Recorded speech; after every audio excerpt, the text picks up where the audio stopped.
Hello everyone, this is me Saathiya here. मैं आपके लिए लेके आई हूँ एक और रीडिंग जो कि होगी for who ever needs. Topic reading का रहेगा उन लोगों के लिए जो राइट नाउ नो कॉन्टैक्ट में है और जानना चाहते हैं कि क्या नेक्स्ट 48 आवर्स में आपका आपके पर्सन से कोई भी कांटेक्ट हो पाएगा, कोई भी बातचीत हो पाएगी, हाँ या ना।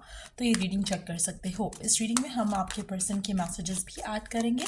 So stay tune. और रीडिंग शुरू करने से पहले रिमाइंड करवा दूं कि ये एक जनरल रीडिंग है, सबके साथ मैच कर भी सकती है और नहीं भी। सो जो बातें जो मैसेजेस मैच करते हैं आप उन मैसेजेस को पिक करो और बाकी सबको छोड़ दो। अगर आप पर्सन रीडिंग्स चाहते हो पेपॉल से इजी पैसेज पेमेंट कर सकते हो, सिर्फ तभी रीच आउट करो ताकि आपका भी टाइम मिस नहीं हो और मेरा भी। So let's dive into the read and let's see कि क्या नेक्स्ट 48 आवर्स में आपके पर्सन से बातचीत हो पाएगी, हाँ या ना।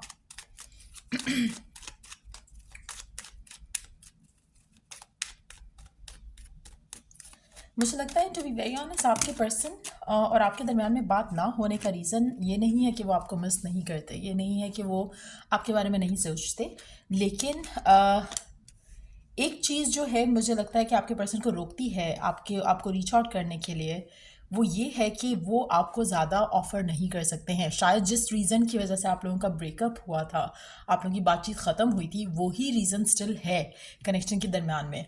और अभी भी अगर वो आपको अप्रोच करते हैं, बात करते हैं, तो मुझे लगता है कि वो आपको ज़्यादा ऑफ़र नहीं कर पाएंगे।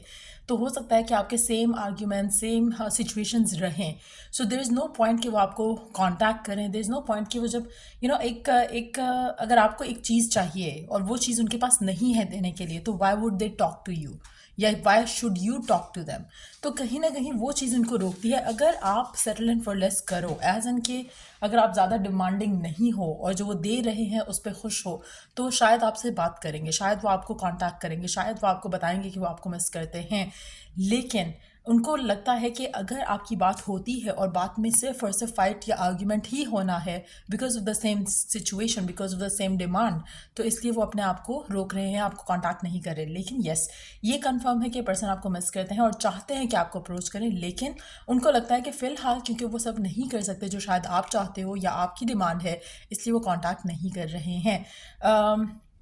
सोचते हैं कभी कभी कि वो आपको कांटेक्ट करें, बट फिर अपने आप को इसी सोच के साथ रोकते हैं कि फ़ायदा नहीं है, आर्ग्यूमेंट होगा, फाइट होगा और कोई आउटकम जो है वो डिज़ायरेबल नहीं हो सकता। That's what they think about it. Let's see more cards here.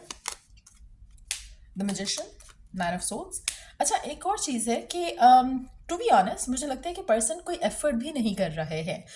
जैसे एक होता है ना कि आपको पता है कि ये एक इशू है और अगर हम इसको रिजॉल्व करते हैं, या एक सिचुएशन है जैसे जिसमें आप दोनों एक कॉमन पॉइंट पे जो है वो आ जाओ और एग्री कर जाओ एक बात पे, तो मुझे लगता है कि उसके ऊपर बात करने के लिए भी तैयार नहीं है आपके पर्सन। उनको लगता है कि जो वो चाह रहे हैं अगर आप उस पर एग्री कर जाओ तो देन इट्स फाइन, और आपको लगता है कि जो आप चाह रहे हो कि उसके ऊपर एग्री कर जाओ तो देन इट्स फाइन। सो कहीं ना कहीं आप दोनों अपने अपने अपने अपने जो पर्सपेक्टिव्स हैं उसके ऊपर डटे हुए हो, जिसकी वजह से कम्युनिकेशन नहीं हो रही है।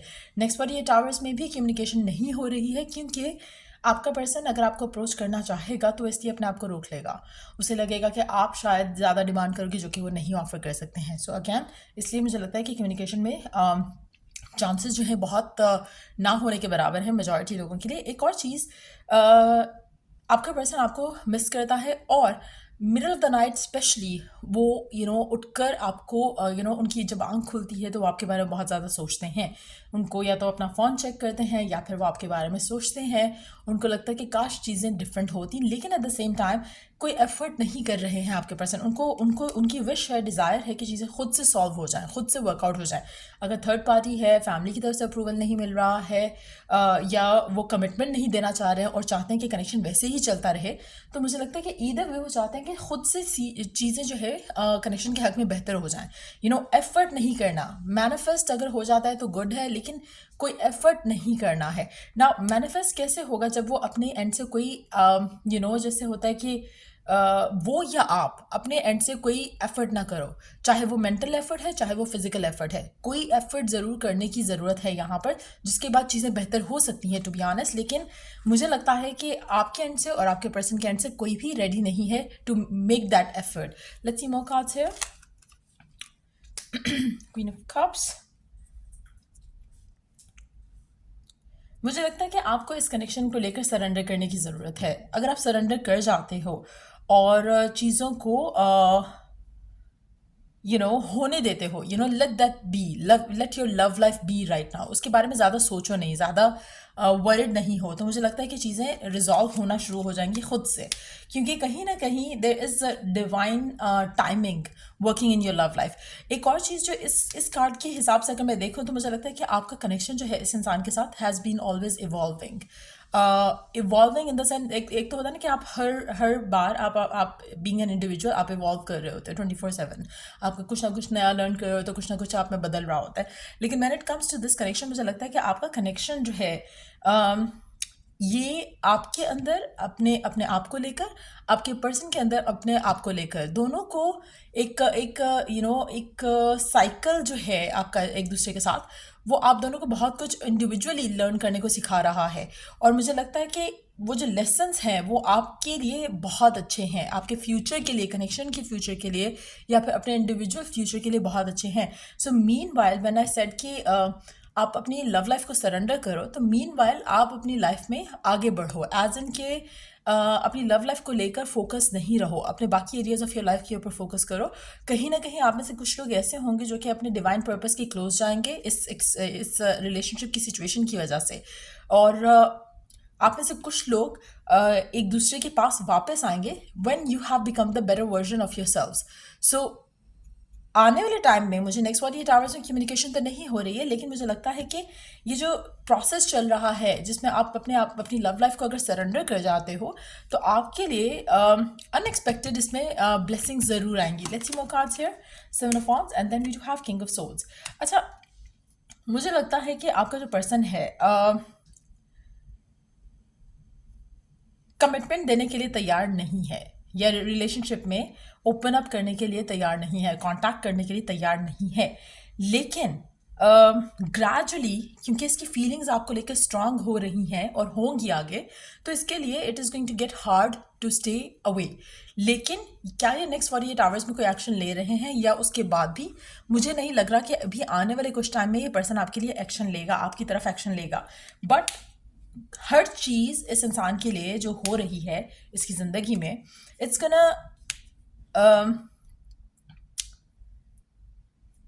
इट्स गना make them think of you. इनको लगेगा कहीं ना कहीं हर चीज़ पे, हर बात पे कि आप के साथ किसी का कंपैरिजन नहीं है। लेकिन ये इतना कोई स्लो प्रोसेस है कि अगर आप एक्सपेक्ट करते हो कि फिर अगले हफ्ते शायद ये पर्सन आपको अप्रोच कर लेगा, हो सकता है वो आपको ज़्यादा मिस करे, नहीं।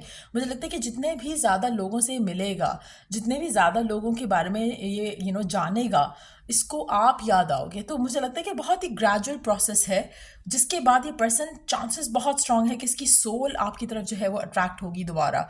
लेकिन अगेन मुझे लगता है कि आपको इस पूरे सिनेरियो को लेकर अपने आप को थोड़ा रिलैक्स रखना चाहिए, अपनी लव लाइफ को लेकर सरेंडर करो फिलहाल, क्योंकि अगर आप सरेंडर नहीं करते हो तो you are just pushing things far away. जो आप चाहते हो आप उन चीज़ों को दूर कर रहे हो। It's very important right now कि आप अपने ऊपर फोकस रखो। आपका पर्सन आपकी तरफ अट्रैक्टेड है, उसको लगता है कि यू आर समबडी स्पेशल, लेकिन एट द सेम टाइम कुछ कहना नहीं है, उसने कुछ आपको ऑफर नहीं करना है क्योंकि वो रेडी नहीं है।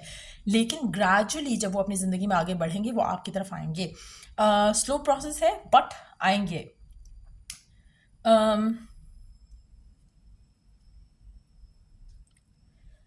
सो लेट्स सी कि नेक्स्ट 48 आवर्स में और क्या होने वाला है इस कनेक्शन में।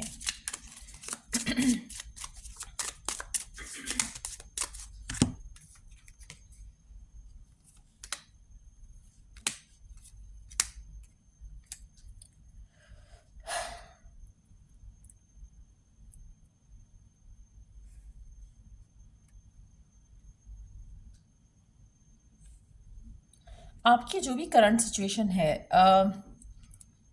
उसमें आप में से काफ़ी सारे लोग ऐसे हैं जो कि अपने आप को थोड़ा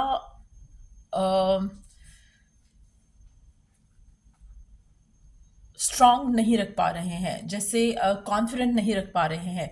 आप में से काफ़ी सारे लोग ऐसे हैं जिनको लगता है कि शायद देयर इज़ नो पॉसिबिलिटी कि आप दोनों कभी वापस भी आओ। कहीं ना कहीं आपके माइंड में एक ब्लॉक बन चुका है कि इस वजह से ये नहीं हो सकता।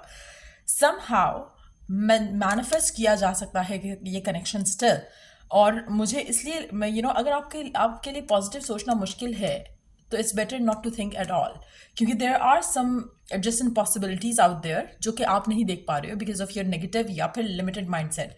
जब आप उसमें से अपने आप को निकालते हो, अपने आप को कॉन्फिडेंट करते हो, तो the angel of love is going to start working for you in your favour. So कोशिश करो कि आप अपने आप को किसी भी तरह से आपका जो प्राइम फोकस राइट नाउ होना चाहिए वो होना चाहिए on your self.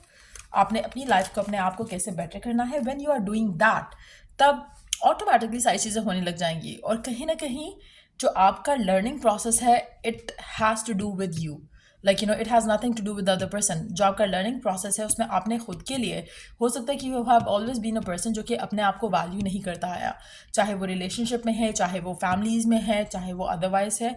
It's high time that you start valuing your self.